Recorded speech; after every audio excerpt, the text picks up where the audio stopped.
મારી પત્ની હોટલમાં રાત્રે કામ કરતી હતી કારણ કે હું કોઈ કામ કરતો ન હતો.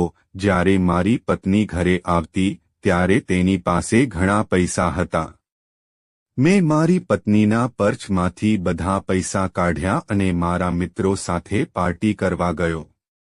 પણ મને આઘાત લાગ્યો જ્યારે મારા મિત્રએ મને એક છોકરી સાથે નાચગાન અને પાર્ટી કરવા કહ્યું કારણ કે તે મારું નામ પ્રિયંકા છે. બાળપણથી લઈને અત્યાર સુધી મેં એવું જીવન જીવ્યું છે જ્યાં દીકરીઓનું કોઈ મહત્વ નહોતું.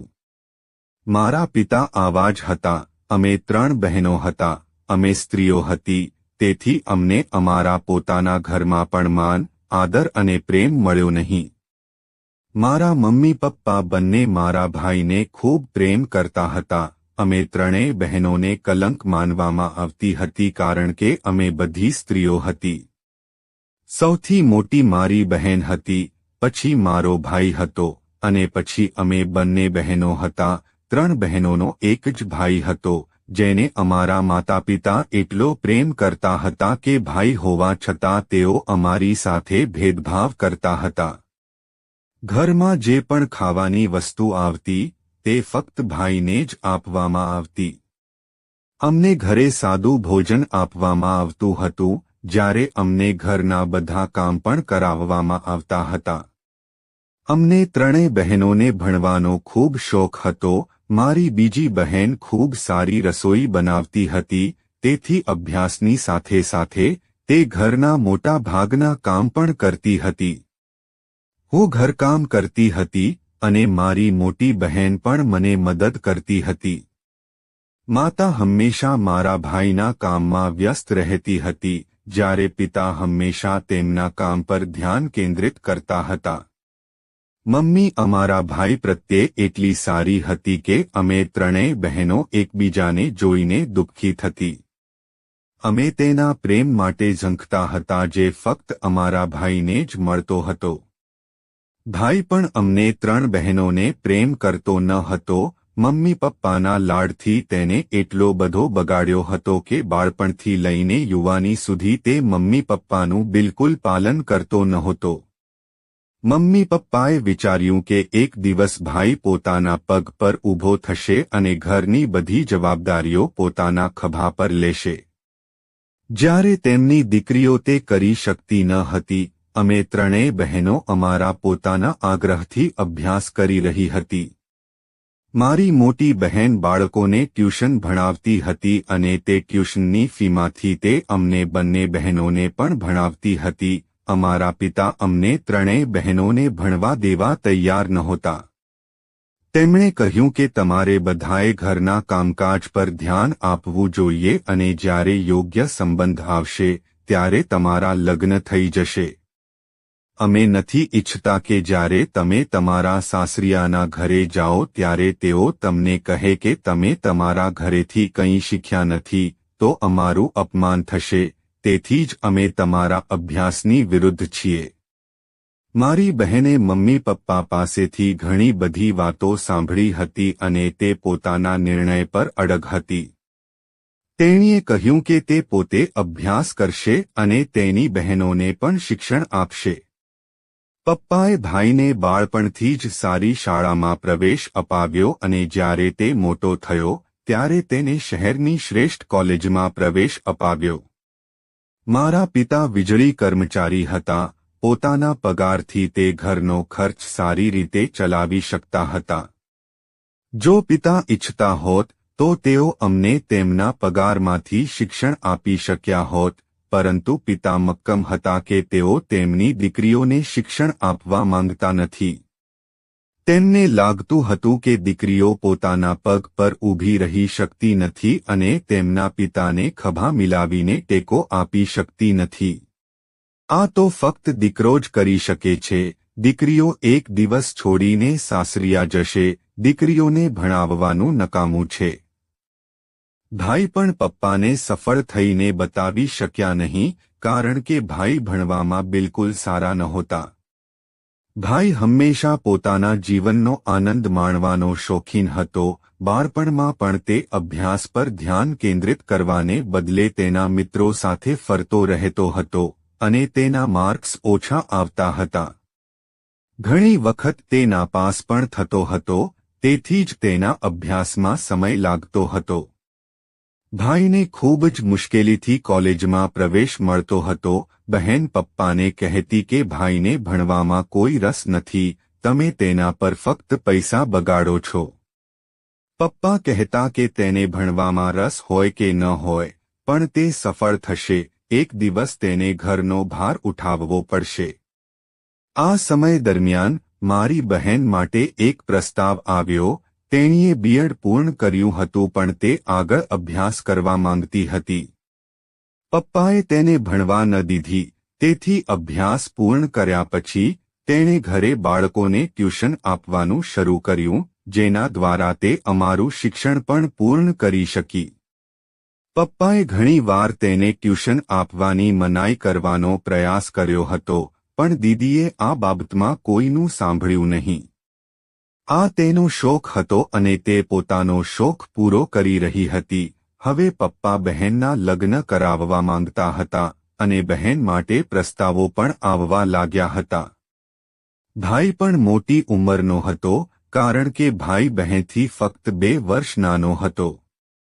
ભાઈ સાથેના છોકરાઓ કોઈને કોઈ કામ કરતા હતા, પણ ભાઈ ન તો કોઈ કામ કરતો હતો અને ન તો તે અભ્યાસમાં પ્રગતિ કરી શકતો હતો. કોલેજમાં પણ એ તેનું પહેલું વર્ષ હતું. મમ્મી હંમેશા ભાઈની સેવા કરવામાં વ્યસ્ત રહેતી અને તે અમને 3 બહેનોને કહેતી કે ભાઈ ઘરે આવે કે તરત જ તેને ખાવાનું આપી દેજે. તે ભાઈ માટે સારું ભોજન બનાવતી હતી અને તે તેના મિત્રો સાથે બહાર જતો હતો, પણ અમને 3 બહેનોને ઘરની બહાર નીકળવાની પણ મંજૂરી નહોતી. દીદીના લગ્ન નક્કી થઈ ગયા હતા. દીદી લગ્ન કરવા માંગતી ન હતી, પણ આ દુનિયાની રીત છે. દરેક દીકરીને એક યા બીજા દિવસે સાસરિયાના ઘરે જવું પડે છે અને પછી એ જ રીતે દીદીને પણ આ ઘરમાંથી કાઢી મૂકવામાં આવી. પણ મારી બહેન ખૂબ નસીબદાર હતી. તેના લગ્ન સારા પરિવારમાં થયા હતા. તેનો પતિ તેને ખૂબ પ્રેમ કરતો હતો. મને ખુશી હતી કે ભલે મારી બહેનને લગ્ન પહેલા તેના પરિવારનો પ્રેમ ન મળ્યો હોય, પણ લગ્ન પછી તેનો પતિ તેને ખૂબ પ્રેમ કરે છે. હું અને મારી બહેન આનાથી ખૂબ ખુશ હતા. હવે ફક્ત અમે 2 બહેનો જ બાકી હતી. શરૂઆતમાં અમે 2 બહેનો બહેનના પૈસાથી અમારો અભ્યાસ પૂર્ણ કરતી હતી. તે પછી મારી મોટી બહેને બાળકોને ટ્યુશન આપવાનું શરૂ કર્યું, જેમને મારી મોટી બહેન ભણાવતી હતી. હવે અમે બંને એકબીજાના સુખદુઃખમાં ભાગીદાર હતા. અમારી માતા આટલું બધું પણ કરી શકતી નહોતી. તે ક્યારેક તેની દીકરીઓના હાલચાલ વિશે પૂછતી. તે હંમેશા તેના દીકરાની ચિંતા કરતી.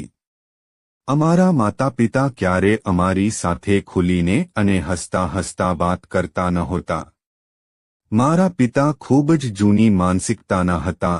તેમનું માનવું હતું કે જે ઘરમાં દીકરીઓ હોય ત્યાં ક્યારે ખુશી આવતી નથી અને તેથી ફક્ત તેમનો દીકરો જ તેમને ખુશીઓ આપશે. અમે બહેનો પોતાને ખૂબ જ કમનસીબ માનતી હતી કે અમને અમારા માતા પિતાનો પ્રેમ નહોતો મળ્યો. અમે અમારા માતા પિતા સાથે વાત કરવાનો ખૂબ પ્રયાસ કર્યો.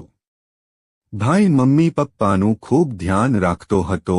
જો અમે ભાઈનું ધ્યાન રાખીએ તો કદાચ અમારા માતા પિતા અમને પ્રેમ કરવા લાગશે, પણ એવું કંઈ બન્યું નહીં. સમય આમ જ પસાર થતો ગયો. અમે બંને બહેનોએ અમારો અભ્યાસ ચાલુ રાખ્યો. અમારી પાસેથી ટ્યુશન લેનારા બાળકોની સંખ્યા વધુ હતી, કારણ કે અમે 3 બહેનો બાળપણથી જ ખૂબ જ બુદ્ધિશાળી હતી. બાળકોને ટ્યુશન આપવા ઉપરાંત અમે તેમને સારી પ્રવૃત્તિઓ પણ શીખવતા, તેથી જ વધુ બાળકો અમારી પાસે ભણવા આવતા. અમારા માતા પિતાને અમારા બાળકોને ઘરેથી ભણાવવામાં અને અમારો ખર્ચ જાતે ઉઠાવવામાં કોઈ વાંધો નહોતો.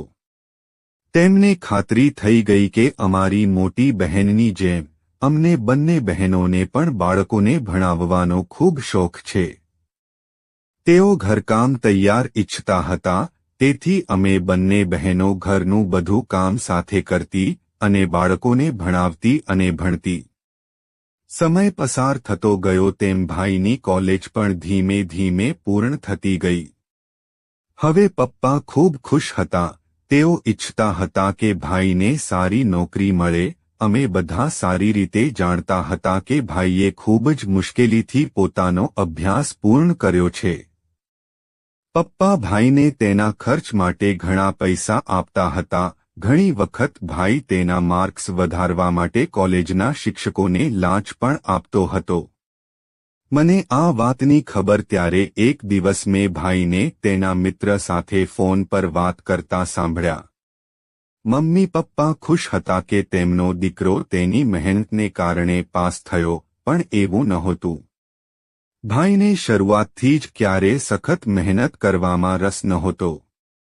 તે પોતાનું આખું જીવન એ જ રીતે વિતાવવા માંગતો હતો જે રીતે તેના માતા પિતાએ તેને પ્રેમથી ઉછેર્યો હતો અને સારું જીવન આપ્યું હતું. પણ આ શક્ય નહોતું. કોઈ પણ વસ્તુ પ્રાપ્ત કરવા માટે વ્યક્તિએ સખત મહેનત કરવી પડે છે. પણ મારા ભાઈને મહેનત કેવી રીતે કરવી તે ખબર નહોતી. સમય આમ જ પસાર થઈ રહ્યો હતો. મારા ભાઈને ક્યાંય નોકરી મળતી નહોતી. પપ્પા કહેતા હતા કે તું નોકરી માટે પ્રયત્ન કર, પણ ભાઈ કહેતા હતા કે મને ક્યાંય નોકરી નથી મળતી. પપ્પાએ ભાઈની નોકરી માટે એક બે જગ્યાએ વાત પણ કરી હતી, પણ ભાઈ ત્યાં જવા તૈયાર નહોતા. ભાઈ કહેતો હતો કે હું આટલી બધી મહેનત નહીં કરી શકું. આ સાંભળીને મમ્મી પપ્પાના ચહેરા ફિક્કા પડી જતા, પણ ભાઈને કંઈ કહેવાની હિંમત નહોતી. છેવટે બાળકોને બગાડવામાં માતા પિતાનો જ મોટો ફાળો હોય છે. અમારી મોટી બહેન ક્યારેક અમારા ઘરે આવતી અને અમારા બધા માટે ઘણી બધી ભેટો લાવતી. મમ્મી પપ્પા ખુશીથી ભેટો રાખતા અને કહેતા કે અમે તમારા લગ્ન યોગ્ય સમય કરાવીને સારો નિર્ણય લીધો છે, પણ તમે લગ્ન કરવાને બદલે કામ કરવા માંગતા હતા. હવે જુઓ, તમે તમારા સાસરિયાના ઘરે ખુશીથી રહો છો. જો તમે અત્યાર સુધી કામ કરતા હોત તો તમે તમારા સાસરિયાના ઘરમાં આ રીતે તમારા જીવનનો આનંદ માણી ન શક્યા હોત. મારી બહેન મારી માતા જે કહેતી તે ચૂપચાપ સાંભળતી. દરેક છોકરીને સારું સાસરું મળે તે જરૂરી નથી. કેટલીક છોકરીઓ તેમના સાસરિયાના ઘરમાં પણ નાખુશ હોય છે. આનો અર્થ એ નથી કે દરેક છોકરીએ પોતાની મરજીથી લગ્ન કર્યા છે. તે છોકરીઓના લગ્ન પણ તેમના માતા પિતા દ્વારા નક્કી કરવામાં આવે છે. સમય આ રીતે પસાર થઈ રહ્યો હતો. પપ્પાએ ભાઈને નોકરી અપાવવા માટે ખૂબ પ્રયાસ કર્યા હતા, પરંતુ ભાઈએ સ્પષ્ટપણે ના પાડી દીધી હતી કે હું ક્યાંય કામ કરીશ નહીં. પપ્પાને ભાઈની જીદનો અફસોસ થવા લાગ્યો. પછી એક દિવસ ભાઈએ પપ્પાના અફસોસનો અંત લાવ્યો, જ્યારે ભાઈએ પપ્પાને કહ્યું કે તે પોતાનો વ્યવસાય શરૂ કરવા માંગે છે. મમ્મી કહેવા લાગી કે આ તો ખૂબ સારી વાત છે. જો આપણો દીકરો પોતાનો વ્યવસાય શરૂ કરવા માંગે છે તો તે તેના માટે ફાયદાકારક રહેશે. નોકરીમાં સામાન્ય રકમ મળે છે. માતાની વાત સાંભળીને પિતા કહેવા લાગ્યા, પણ ધંધા માટે પણ પૈસાની જરૂર હોય છે. મારી પાસે મારા દીકરાનો ધંધો શરૂ કરવા માટે પૂરતા પૈસા નથી. મેં મારી દીકરીઓના લગ્ન માટે કેટલાક પૈસા બચાવ્યા છે, જેથી તેનો ઉપયોગ તેમના લગ્ન માટે થઈ શકે. મોટી દીકરીના લગ્નમાં કેટલાક પૈસા ખર્ચાયા હતા. હવે તે આ બે દીકરીઓ માટે અલગ રાખવામાં આવ્યા છે. મેં વિચાર્યું હતું કે જો અમારો દીકરો અમારો સાથ આપશે તો તેમના લગ્ન થાય ત્યાં સુધીમાં કેટલાક પૈસાની વ્યવસ્થા થઈ જશે. મેં વિચાર્યું હતું કે જો રાજ કામ પર જવાનું શરૂ કરશે તો તેનો પગાર આવશે અને હું તેના પગારમાંથી ઘરના ખર્ચનું સંચાલન કરીશ અને મારા પગારમાંથી બચત કરીશ. મમ્મી કહેવા લાગી કે આપણી પાસે જે કંઈ છે તે આપણા દીકરાનું છે, ગમે તેમ કરીને બંને દીકરીઓના લગ્ન થવામાં સમય લાગશે. જો દીકરાનો પોતાનો ધંધો હોય અને તે સારું કમાય તો દીકરીઓના લગ્ન માટે પણ પૈસા બચશે. તમે જે કંઈ પૈસા બચાવ્યા છે તે તેને ધંધા માટે આપી દો. મમ્મીએ પપ્પાને ભાઈના વ્યવસાય માટે તેનો ઉપયોગ કરવા માટે પ્રોત્સાહિત કર્યા હતા. આ વિચાર પિતાના મનમાં પણ આવ્યો હતો અને તેમણે પોતાની બધી બચત ભાઈને આપી દીધી હતી. તે પૈસાથી ભાઈએ મહિલાઓના કપડાની દુકાન ખોલી હતી, જેમાં તે મહિલાઓના કપડાં રાખતો હતો અને બજારમાં એક દુકાન પણ લીધી હતી. ભાઈની દુકાન ખુલવાથી અમે બધા ખૂબ ખુશ હતા. છેવટે અમે પણ અમારા ભાઈને સફળ જોવા માંગતા હતા. પરંતુ અમારામાંથી કોઈએ વિચાર્યું ન હતું કે ભાઈ આ કામમાં પણ ક્યારે સફળ થશે નહીં, કારણ કે જે વ્યક્તિ સખત મહેનત કરવાનું નથી જાણતો તે ક્યારે સફળ થતો નથી. પપ્પાની બધી બચત ભાઈ પર ખર્ચાઈ ગઈ હતી. પપ્પાને ભાઈ પાસેથી ઘણી અપેક્ષાઓ હતી, પણ ભાઈએ પપ્પાની આશાઓ પર પાણી ફેરવી નાખ્યું. ભાઈ તેની દુકાને જતાની સાથે જ કંટાળી જતો.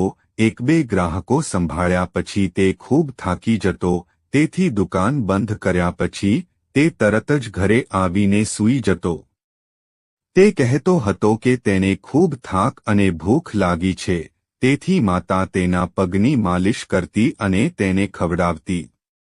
એક બે ગ્રાહકો સંભાળવા, એ ઉપરાંત દુકાન બંધ કરીને ઘરે આવીને માતા પાસે સેવા કરાવવી. આ બધું હોવા છતાં માતા કહેતી કે મારો દીકરો ખૂબ મહેનત કરે છે.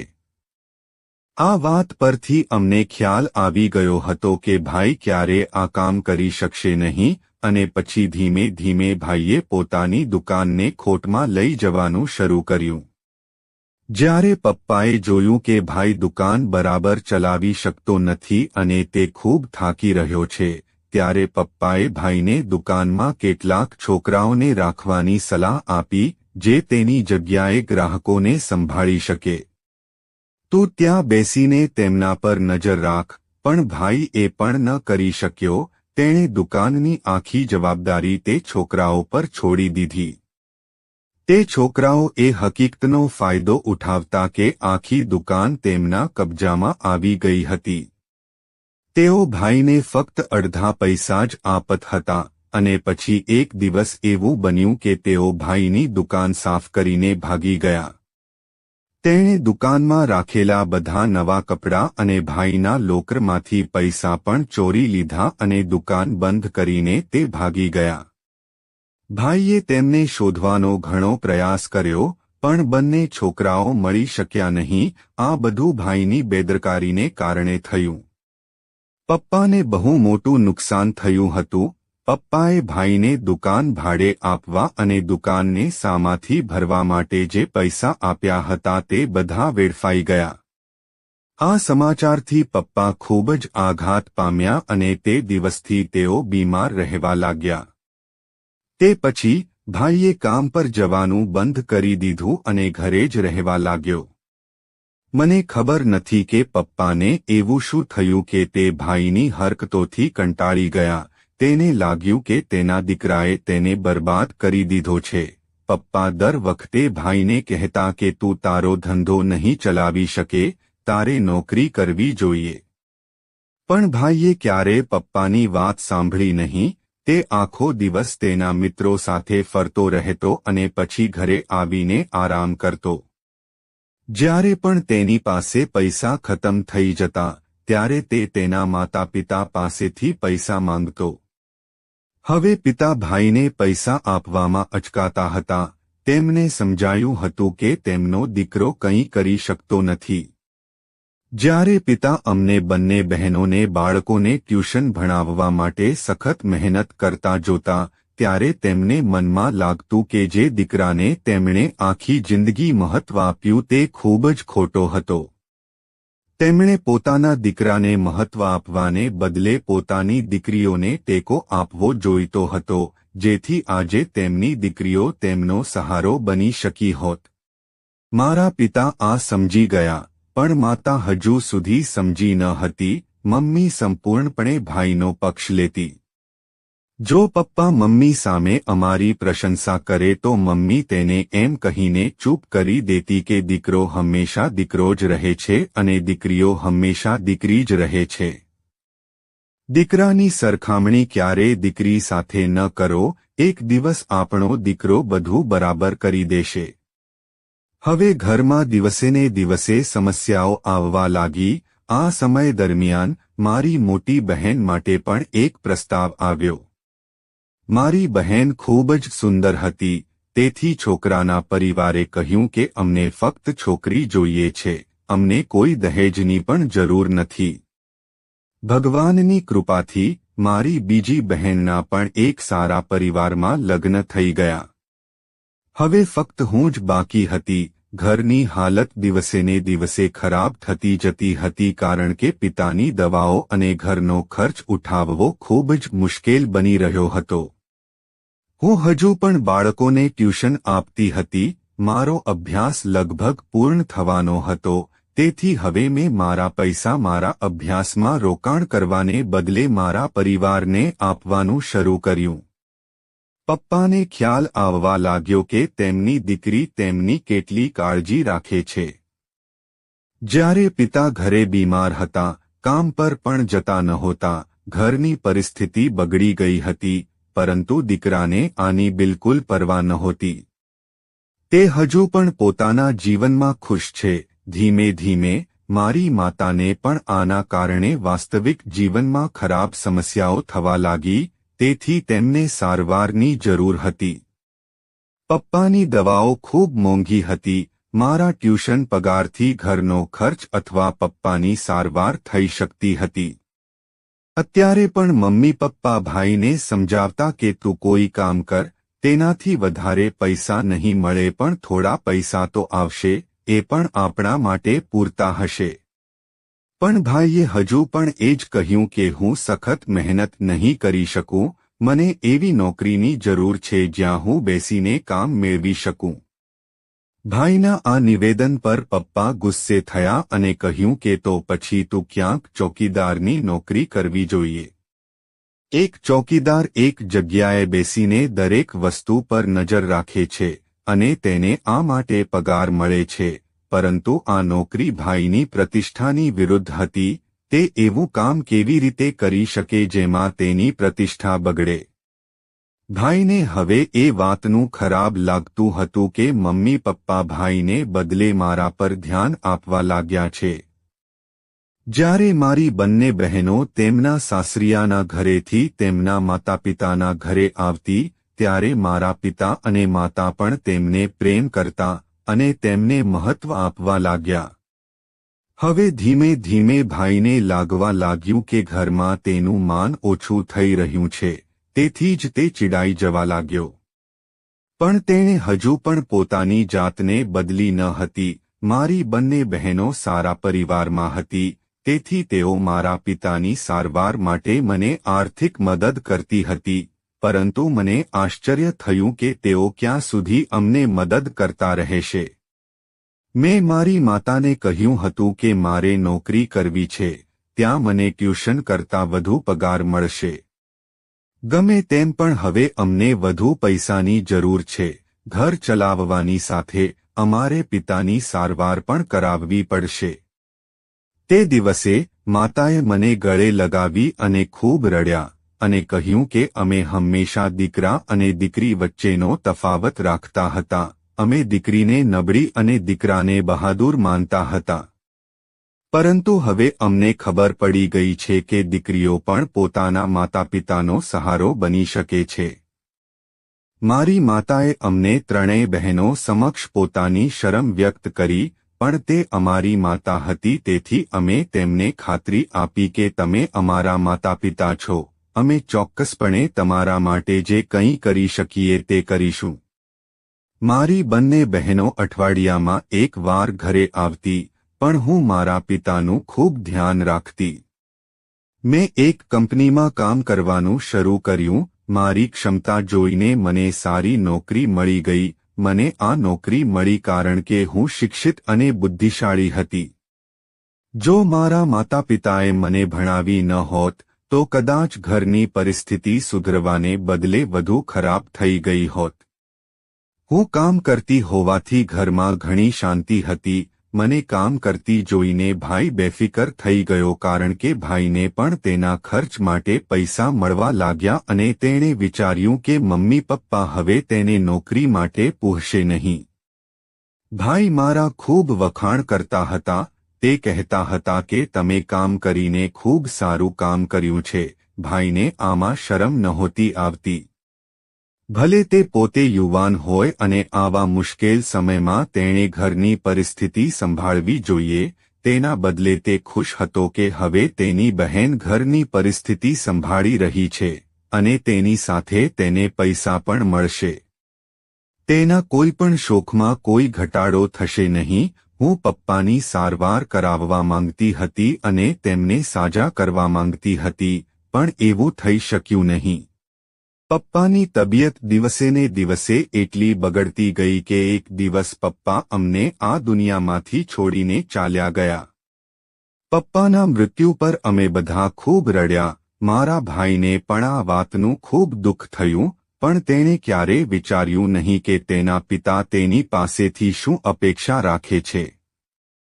હવે ઘરની બધી જવાબદારી મારા ખભા પર આવી ગઈ હતી. મારે ઘરની દરેક નાની મોટી વસ્તુનું ધ્યાન રાખવું પડતું. ભાઈ મારા પૈસા પર પોતાનું જીવન માણી રહ્યો હતો. તે મારો મોટો ભાઈ હતો, તેથી જ મેં તેને ક્યારે કોઈ કામ કરતા અટકાવ્યો નહીં. તે જે ઈચ્છતો તે કરતો. તેણે મારા પૈસા ખોટી જગ્યાએ ખર્ચ્યા. તે ધૂમ્રપાન પણ કરતો અને તે ખોટા છોકરાઓ સાથે સમય વિતાવતો, પણ તેને ખબર નહોતી કે હું કેટલી મહેનત કરું છું. હા, પણ મારી માતા સમજી ગઈ હતી કે તેની દીકરી કેટલી મહેનતુ છે. આ દરમિયાન મારો પ્રસ્તાવ આવ્યો. આ છોકરો મારી કોલેજમાં હતો અને તેને પણ હું ગમતી હતી. તેથી તેણે મારી માતાને મારા ઘરે મારા પ્રસ્તાવ માટે મોકલી. મારી માતા આ ઘરમાં એકલી રહેતી હોવાથી હું લગ્ન કરવા માંગતી ન હતી. પિતાના અવસાન પછી માતાની તબિયત પણ બગડવા લાગી અને તે એકલી પડી ગઈ. હું મારી માતા વિશે પણ ખૂબ ચિંતિત હતી. ભાઈ આખો દિવસ ઘરમાંથી ગાયબ રહેતો. મેં મારી માતાને કહ્યું હતું કે હું લગ્ન કરવા માંગતી નથી, પણ મારી માતાએ મારા મિત્રનો પ્રસ્તાવ સ્વીકારી લીધો હતો અને કહ્યું હતું કે હવે તારે કામ કરવાની કોઈ જરૂર નથી. ગમે તે હોય, આ ઘરમાં હું એકલી જ રહી છું. જ્યારે જવાબદારી તારા ભાઈ પર આવશે ત્યારે તે ચોક્કસ ઘરના ખર્ચ અને પોતાના ખર્ચાઓ સંભાળવા માટે કોઈ કામની વ્યવસ્થા કરશે. પણ જ્યાં સુધી તું અહીં છે ત્યાં સુધી તે મોજ કરશે. તે કંઈ કામ કરી શકશે નહીં. મારા વારંવાર ઇનકાર છતાં માતાએ છોકરાના પરિવારને લગ્ન માટે હા પાડી હતી અને શક્ય તેટલી વહેલી તકે લગ્ન કરવાનું કહ્યું હતું. છોકરાના પરિવારે પણ સંમતિ આપી હતી. મારી માતાએ કહ્યું હતું કે તેમની પાસે કેટલાક ઘરેણાં છે અને તે વેચીને મારા લગ્ન કરાવશે. ભાઈને જવાબદારીનું બિલકુલ ભાન નથી. જ્યારે ભાઈને ખબર પડી કે મારા લગ્ન નક્કી થઈ ગયા છે અને મેં આ ઘર છોડી દીધું છે, તો પછી આ ઘરમાં પૈસા ક્યાંથી આવશે? ભાઈ આ સાંભળીને ચોંકી ગયો. તેથી તેણે મમ્મીને સમજાવવાનો પ્રયાસ કર્યો. તેણે મમ્મીને કહ્યું, મમ્મી તમે શું કર્યું? પ્રિયંકાના લગ્ન કરાવવાની આટલી ઉતાવળ કેમ કરો છો? મમ્મીએ કહ્યું, તું કેમ ડરે છે? તારી બહેનના લગ્ન થઈ ગયા પછી તું કેવી રીતે મેનેજ કરીશ? ભાઈએ કહ્યું, ના ના, મને તારી ચિંતા છે. હું મોટે ભાગે બહાર રહું છું. ઘરે તારી સંભાળ કોણ રાખશે? મમ્મીએ કહ્યું કે પ્રિયંકા પણ ઘરની બહાર કામ કરે છે. હું હજી પણ ઘરે એકલી રહું છું. ભલે તે તેના સાસરિયાના ઘરે જાય, હું અહીં જ રહીશ. ભાઈ કહેવા લાગ્યો કે માતા, તમારે બહેનના લગ્ન કરાવવાની કોઈ જરૂર નથી. હું પોતે જ તેના લગ્ન ખૂબ જ ધામધૂમથી કરાવવા માંગુ છું. અત્યારે અમારી આર્થિક સ્થિતિ સારી નથી, આવી સ્થિતિમાં અમે તેના લગ્ન કેવી રીતે કરાવી શકીએ? મમ્મીએ કહ્યું કે તમારે તેના લગ્ન કરાવવાની જવાબદારી મારા પર છોડી દેવી જોઈએ. મમ્મીએ ભાઈને પોતાની વાત પર ચાલવા ન દીધો અને પછી ભાઈ ચૂપ થઈ ગયો. ભાઈ ઈચ્છતો હતો કે હું લગ્ન ન કરું, પણ માતાએ તેને આમાં સફળ થવા ન દીધો.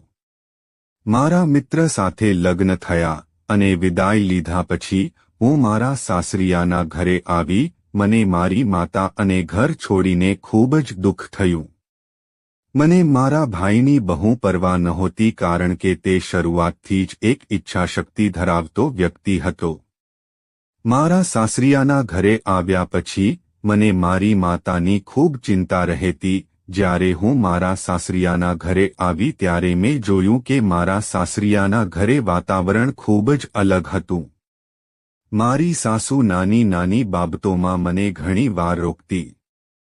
લગ્ન પછી હું આ ઘરમાં એક દિવસ પણ શાંતિથી રહી શકી નહીં. મારી સાસુએ ઘરનું બધું કામ મારા પર નાખ્યું હતું, છતાં તે મારા કામમાં ખામીઓ શોધતી હતી.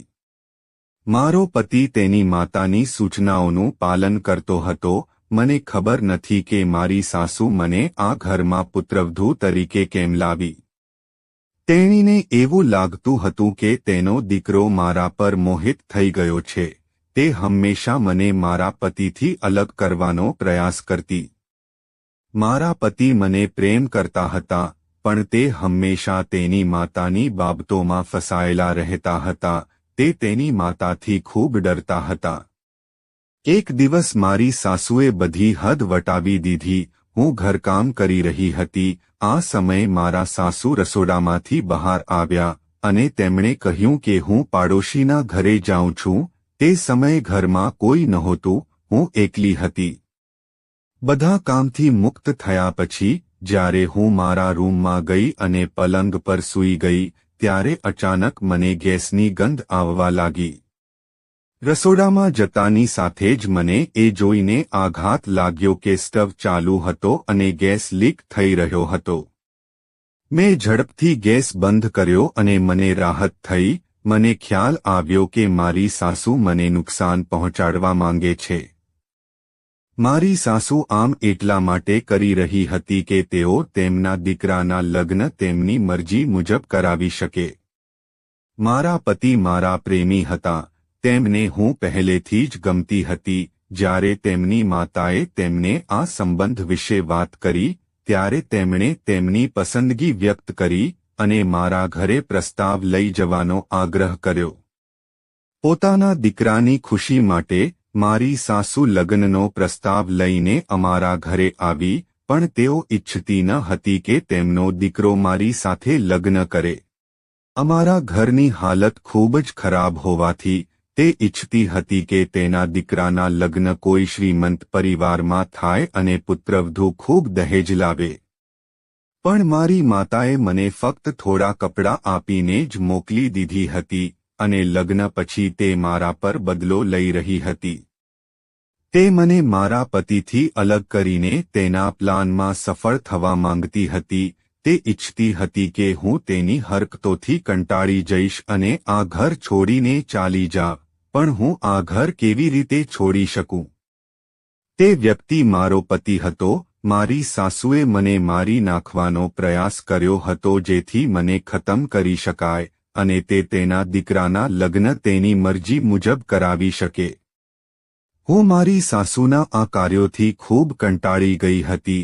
હવે તેણે મારા પતિને ઉશ્કેર્યો હતો અને તેને મારી વિરુદ્ધ કરી દીધો હતો. તે મારી સાથે ખૂબ લડવા લાગ્યો. હું આ રોજિંદા હંગામાથી ખૂબ કંટાળી ગઈ હતી. મારી સાસુ મને મારા માતા પિતાના ઘરે જવા પણ દેતી ન હતી. થોડા દિવસો વીતી ગયા અને મને ખબર પડી કે મારી માતા ખૂબ બીમાર છે. જ્યારે હું મારી માતાને મળવા ગઈ ત્યારે તેમની હાલત જોઈને હું ખૂબ રડી પડી. ભાઈ માતાની સ્થિતિ પર કોઈ ધ્યાન આપી રહ્યો ન હતો. ન તો તેણે તેની સારવાર કરાવી, ન તો તેણે ઘરે કોઈ પૈસા આપ્યા. મેં સાંભળ્યું છે કે હવે ભાઈ લોકો પાસેથી ઉધાર લઈને પોતાનું ગુજરાન ચલાવે છે અને જે કોઈ તેને પૈસા આપે છે તે દર બીજા કે ત્રીજા દિવસે અમારા ઘરે આવે છે અને હંગામો મચાવે છે. મારી માતા આવા લોકોથી કંટાળી ગઈ હતી અને હવે તેમની હાલત એટલી ખરાબ થઈ ગઈ હતી કે તેમની તબિયત બિલકુલ સારી નહોતી. મારી માતાની હાલત જોઈને હું તે દિવસે ખૂબ રડી. હું મારી માતાની સેવા કરવા માંગતી હતી પણ મારી સાસુએ મને ઘરે બોલાવી. તેણીએ મને મારી માતા સાથે લાંબા સમય સુધી રહેવા ન દીધી. હું મારા સાસરિયાના ઘરે આવી હતી. મારા પતિ નાની નાની બાબતોમાં મારી સાથે ઝઘડો કરતા હતા. મારી સાસુ પણ મને ખૂબ હેરાન કરતી હતી. હું કંઈ કરી શકી નહીં. પછી મેં વિચાર્યું કે હું ક્યાં સુધી આ લોકોના અત્યાચાર સહન કરતી રહીશ. જો મારી સાસુ ઈચ્છે છે કે તેનો દીકરો બીજી છોકરી સાથે લગ્ન કરે તો તેણે પોતાના દીકરાના લગ્ન બીજી કોઈ છોકરી સાથે કરાવી દેવા જોઈએ. કારણ કે હું એવી હોકરીઓમાંથી નહોતી જે અત્યાચાર સહન કરતી રહે અને ચૂપ રહે. એટલા માટે મેં નક્કી કર્યું કે હું આ ઘર છોડી દઈશ અને એક દિવસ મેં તે જ કર્યું. મારા પતિ ભાવુક થઈ ગયા અને મને રોકવાનો પ્રયાસ કર્યો પણ મારી સાસુએ તેમને સમજાવ્યા. તેમણે તેમના મનમાં એવી વાતો મૂકી કે તેમનું ધ્યાન મારા પરથી હટીને તેમની માતાના શબ્દો તરફ ગયું. તેથી તેણે મને ફરી રોકવાનો પ્રયાસ ન કર્યો. તેણે મને છૂટાછેડા આપી દીધા અને પછી હું મારા માતાપિતાના ઘરે પાછી આવી ગઈ. મારા ઘરની પરિસ્થિતિ જોઈને મેં ફરીથી મારું જૂનું કામ શરૂ કર્યું. જ્યારે ભાઈને ખબર પડી કે હું ઘરે પાછી આવી ગઈ છું અને મારા પતિ મને છોડીને ચાલ્યા ગયા છે ત્યારે તે ખૂબ ખુશ થયો. તેણે વિચાર્યું કે હવે હું તેના બધા દેવા માફ કરીશ અને હવે તેને ઘરે બેઠા પૈસા મળવા લાગશે જેથી તે આરામથી પોતાનો આનંદ માણી શકે. ભાઈની ખુશીનો કોઈ પાર નહોતો. મેં ફરીથી કામ શરૂ કરી દીધું હતું. હું મારી માતાની સારવાર પણ કરાવી રહી હતી અને ઘરની પરિસ્થિતિ ધીમે ધીમે સુધારવાનો પ્રયાસ પણ કરી રહી હતી. પણ ભાઈએ જે લોકોને પૈસા આપ્યા હતા તેઓ હવે મારી પાસેથી પૈસા માંગવા લાગ્યા હતા. તેથી મારા અને માતાના માન ખાતર મેં ધીમે ધીમે તેમના પૈસા પણ તેમને પાછા આપી દીધા. આ કામમાં થોડો સમય લાગ્યો પણ ઘરના દરવાજા બંધ હતા. મારા આગમનથી મારી માતાને પણ થોડી રાહત થઈ પણ તેમને ખૂબ દુઃખ થયું કે તેમની દીકરીનું ઘર બરબાદ થઈ ગયું. જ્યારે બંને દીકરીઓ પોતપોતાના સાસરિયામાં ખુશીથી રહી છે તો પછી આ ફક્ત પ્રિયંકા સાથે જ કેમ બન્યું? તે ફક્ત મારા નસીબમાં હતું કે મેં એક ક્ષણ પણ શાંતિથી વિતાવી નથી. બધાનું ભાગ્ય સરખું નથી હોતું. આ વિચારીને હું ધીરજ રાખતી હતી પણ આટલા બધા પછી પણ ભાઈ સુધરતો ન હતો. તેના દુષ્ટ વર્તનમાં કોઈ ઘટાડો થયો ન હતો અને પછી એક દિવસ મમ્મી પણ મને છોડીને આ દુનિયા છોડીને જતી રહી કારણ કે તે હૃદય રોગની દર્દી બની ગઈ હતી અને દરેક નાની મોટી વાતને દિલ પર લેતી હતી. ધીમે ધીમે મારો આખો પરિવાર નાશ પામ્યો. હું હજુ પણ મારા પરિવારનું ગુજરાન ચલાવવા માટે કામ કરવા જતી હતી. એક દિવસ સાંજનો સમય હતો જ્યારે ડોરબેલ વાગી. હું દરવાજો ખોલવા ગઈ અને મને જોઈને આશ્ચર્ય થયું કે મારા ભાઈ સાથે એક છોકરી હાજર હતી અને તે બંનેએ ગળામાં માળા પહેરી હતી. ભાઈએ તે છોકરીને ઘરની અંદર આવવા કહ્યું. પાછળ એક મોટી ગાડી પણ આવી રહી હતી. ભાઈએ તે ગાડીમાંથી સામાન ઉતાર્યો હતો. આ નવું ફર્નિચર હતું જે છોકરીને દહેજમાં આપવામાં આવે છે અને બીજી કેટલીક વસ્તુઓ હતી અને આ છોકરીના કપડાં વગેરે હતા. હું આશ્ચર્યથી ભાઈ તરફ જોઈ રહી હતી. મેં ભાઈને પૂછ્યું કે આ કોણ છે અને આ બધું શું થઈ રહ્યું છે? પછી ભાઈએ મને કહ્યું કે આ મારી પત્ની છે. મેં મારા ભાઈને પૂછ્યું કે તું આટલું મોટું પગલું કેવી રીતે ભરી શકે, તું પોતે કંઈ કરતો નથી તો આ છોકરીની જવાબદારી કેવી રીતે લઈશ? ભાઈ કહેવા લાગ્યો કે તને ખબર નથી કે મેં આ છોકરી પર કેટલો મોટો ઉપકાર કર્યો છે.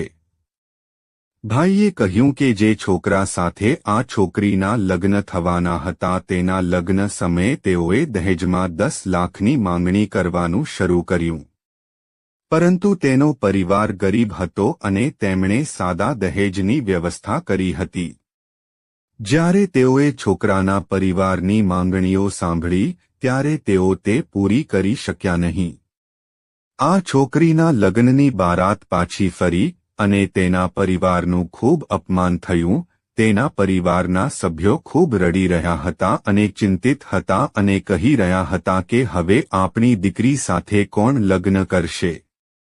પછી મેં તેમને સાંત્વના આપી અને કહ્યું કે હું તમારી દીકરી સાથે લગ્ન કરવા તૈયાર છું.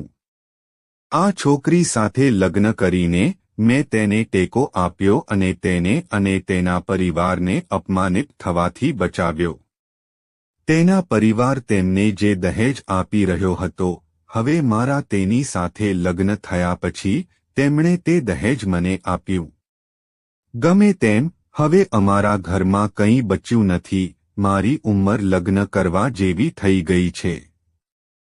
મારા લગ્ન કોઈ દિવસ થવાના તો હતા જ. મેં વિચાર્યું કે મારે આ છોકરી સાથે લગ્ન કરવા જોઈએ. છોકરી સુંદર છે અને મને દહેજમાં પણ સારી વસ્તુઓ મળી રહી છે. મને તેનો ફાયદો થયો.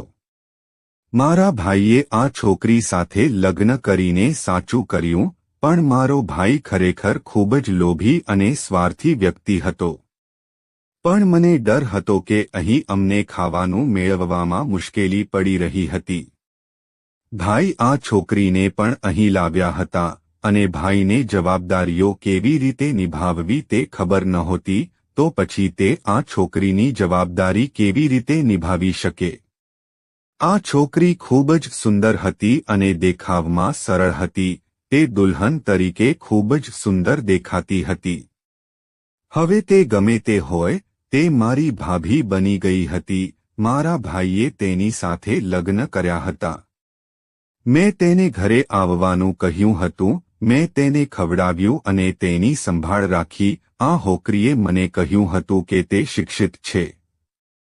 હવે આ છોકરી મારી જગ્યાએ ઘરનું બધું કામ કરતી હતી. તે મારી સાથે ખૂબ જ સારો વ્યવહાર કરતી હતી. મને આ છોકરી ખૂબ જ બુદ્ધિશાળી લાગી. મને તેના ભાગ્ય પર દુઃખ થતું હતું કે તે બિચારી છોકરી મારા ભાઈ જેવા હરામીના પ્રેમમાં પડી ગઈ છે, જેણે ફક્ત પોતાની વ્યભિચાર અને લોભને સંતોષવા માટે તેની સાથે લગ્ન કર્યા હતા. હું તેની સામે રોજ કામ પર જતી. મેં જોયું હતું કે તે ભાઈ સાથે ઝઘડતી હતી. તે કહેતી હતી કે મને એ ગમતું નથી કે તમારી યુવાન બહેન કામ પર જાય અને તમે ઘરે બેસીને આ રીતે મફતનું ભોજન ખાઓ. તમારે તમારી બહેનના માનની ચિંતા કરવી જોઈએ. આવું ક્યાં સુધી ચાલશે? મેં જોયું હતું કે તે ખૂબ જ સારી વાતો કહેતી હતી. ખરેખર મારી ભાભી ખૂબ જ સારી હતી. ભાઈ જેવી વ્યક્તિ તેના લાયક નહોતી, છતાં તે તેના જીવનમાં આવી. ભાઈએ તેનો આભાર માનવો જોઈતો હતો.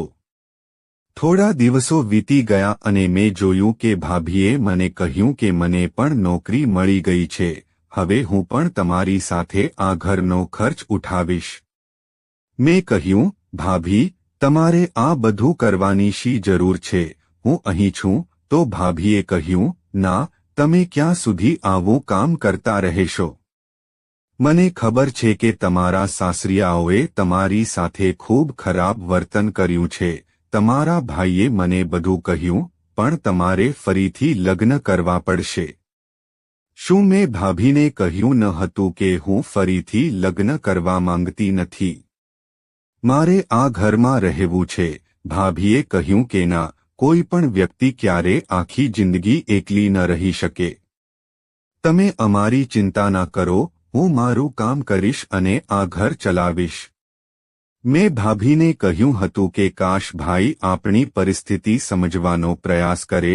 ભાભીએ કહ્યું કે હું પોતે તેમને ઘણું સમજાવું છું, પણ તેમને પોતાના સિવાય કંઈ દેખાતું નથી. ભાભીએ એક હોટલમાં વેઇટર તરીકે કામ કરવાનું શરૂ કર્યું હતું. મને ખબર નહોતી કે તે કઈ હોટેલમાં જતી હતી, પણ મેં જોયું હતું કે ભાભી કામ પર જવાનું શરૂ કર્યું તે દિવસથી તેનો મૂડ ખૂબ જ ખરાબ થઈ ગયો હતો. તે ખૂબ જ ચીડિયા થવા લાગી હતી. મને ખબર નહોતી કે આવું કેમ થઈ રહ્યું છે. તે મારા ભાઈ સાથે ઘણી લડતી હતી કારણ કે 15 દિવસ કામ કર્યા પછી ભાભીએ મારા ભાઈને કહ્યું કે તે ત્યાં કામ કરવા માંગતી નથી. તેથી મારા ભાઈએ તેને બળજબરીથી કામ પર જવા કહ્યું. એક દિવસ હું તેમની લડાઈ સાંભળી રહી હતી જ્યારે ભાભીએ કહ્યું કે મેં ભૂલ કરી છે, હું આ નોકરી પર જવા લાગી છું. ત્યારે ભાઈ કહેવા લાગ્યો કે આ નોકરી કરવામાં તમને શું વાંધો છે? તમે સારા પૈસા લાવી રહ્યા છો, ત્યાં તમને રોજ પગાર મળે છે. લોકો વેઇટરને ટિપ્સ પણ આપે છે, અને તમારી પાસે કેટલા પૈસા છે? તો ભાભીએ કહ્યું, હા, પણ તમે મારા બધા પૈસા લઈ લો છો અને તમે તેનો કોઈ હિસાબ પણ નથી આપતા. તમને ખબર નથી કે હું અને તમારી બહેન આ ઘરમાં કેવી રીતે કમાઈએ છીએ અને રહીએ છીએ. ઘર ચલાવવા માટે 10 પ્રકારના ખર્ચા હોય છે અને તમને કોઈ પણ બાબતની પરવા નથી. જો હું તમને આ નોકરી છોડવાની વાત કરી રહી છું, તો મારી કોઈ મજબૂરી હશે. ભાઈ કહેવા લાગ્યો કે મને તમારી મજબૂરી વિશે કંઈ ખબર નથી. હું ફક્ત એટલું જ ઈચ્છું છું કે તમે આ નોકરી ન છોડો, અને જો તમે તેમ કરવાનો પ્રયાસ કરશો તો હું તમને છૂટાછેડા આપીશ. આ રીતે તમે કલંકિત થશો. લોકો કહેશે કે એકવાર તેના લગ્ન બંધ રહ્યા અને બીજી વાર તેના પતિએ તેને છૂટાછેડા આપ્યા, તો વાંક આ છોકરીનો છે.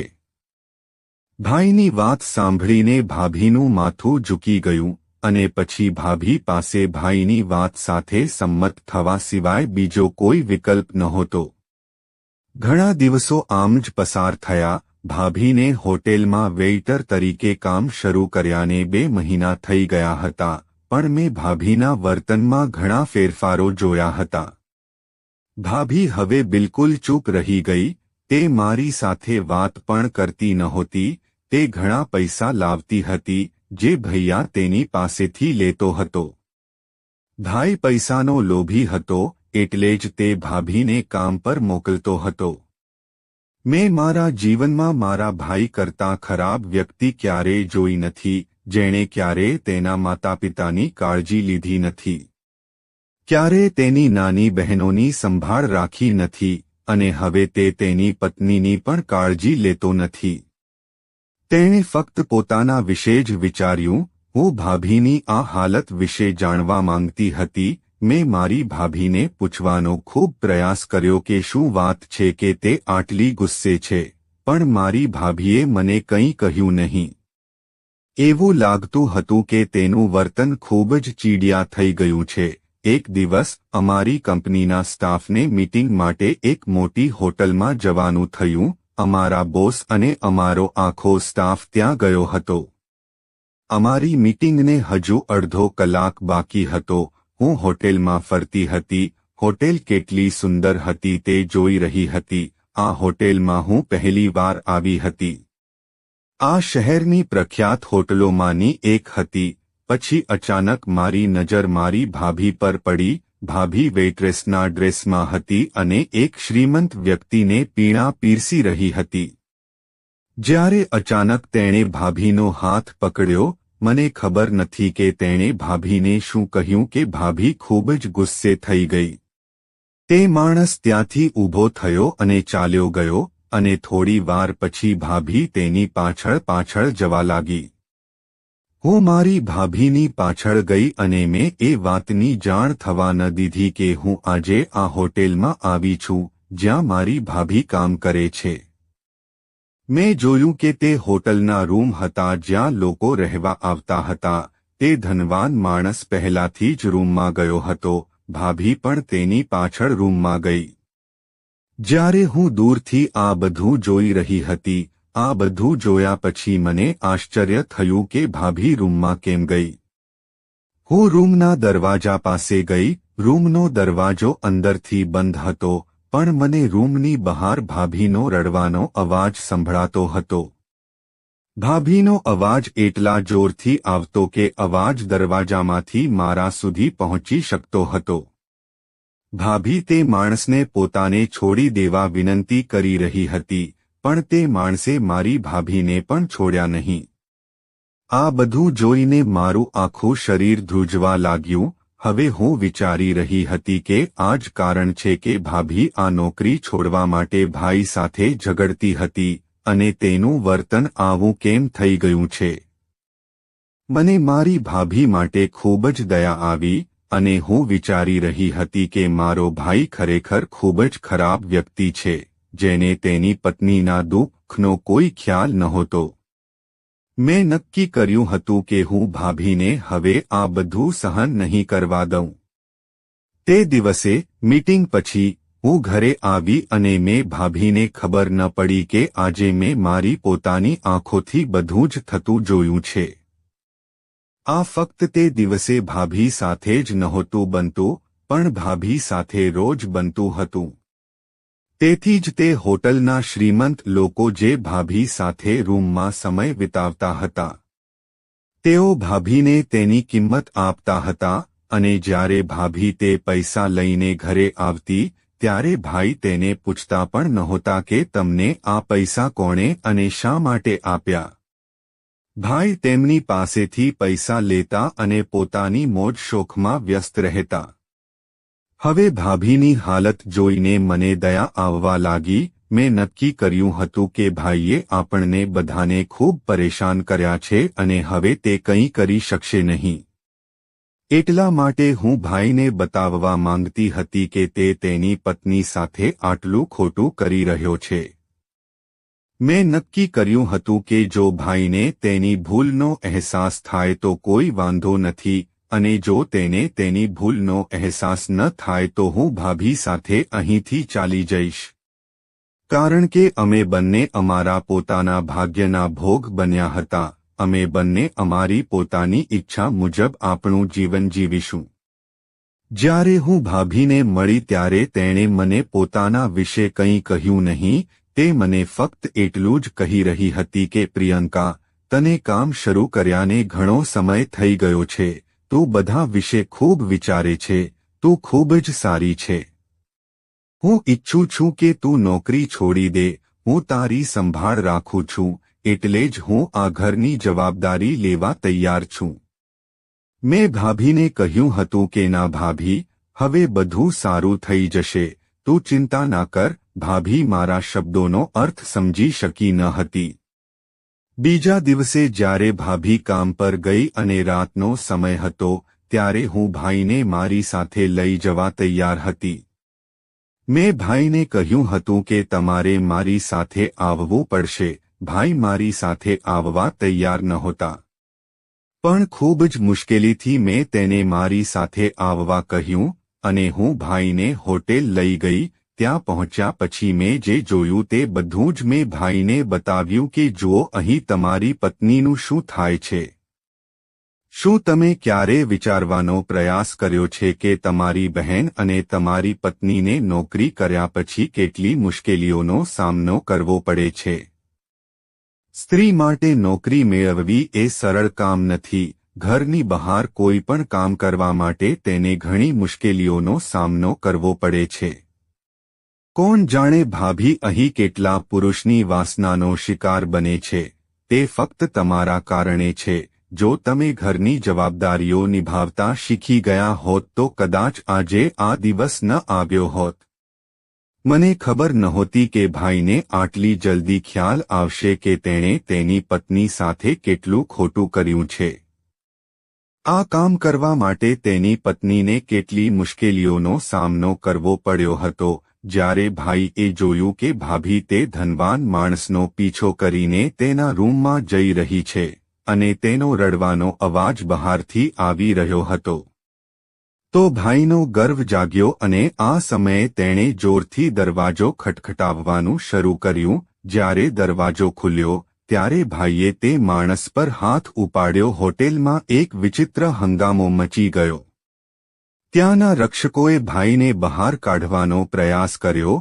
મેં ખૂબ જ મુશ્કેલીથી ભાઈને સમજાવીને ઘરે લાવી અને ભાભી પણ મારી સાથે ઘરે આવી. પછી ભાઈને ખ્યાલ આવ્યો કે ભાભી કેટલી મોટી સમસ્યામાંથી પસાર થઈ રહી છે અને ભાઈનો ગર્વ જાગ્યો. ભાઈ તે દિવસે ખૂબ રડ્યો અને તેણે અમારા બંનેની માફી માંગી. તેણે કહ્યું કે બાળપણથી અત્યાર સુધી મેં મારા માતાપિતાના પ્રેમનો લાભ લીધો છે અને ક્યારેય મારી બહેન વિશે વિચાર્યું નથી. જેણે તેના મોટા ભાઈ અને આખા ઘરની જવાબદારી ઉપાડી છે, મેં તેના વિશે વિચાર્યું પણ નથી. અને હવે મારી પત્ની જે બીજા પુરુષોની વાસનાનું નિશાન બની રહી છે, મેં તેનું દુઃખ સમજવાનો પ્રયાસ પણ કર્યો નથી. ભાઈએ ભાભીની હાથ જોડીને માફી પણ માંગી હતી. તે ભાભી સામે ખૂબ રડ્યો. તેણે કહ્યું કે મારી ભૂલ એટલી મોટી છે કે કદાચ તેની કોઈ માફી ન હોય, પણ છતાં અમે બંનેએ ભાઈને માફ કરી દીધો. કારણ કે ભાઈને તેની ભૂલનો અહેસાસ થઈ ગયો હતો. ભાઈએ કહ્યું હતું કે હવે તમારા બંનેમાંથી કોઈએ કામ કરવાની જરૂર નથી, હું જાતે કામ કરીશ. ભાઈએ બીજા દિવસથી જ બધું બરાબર કરી દીધું હતું.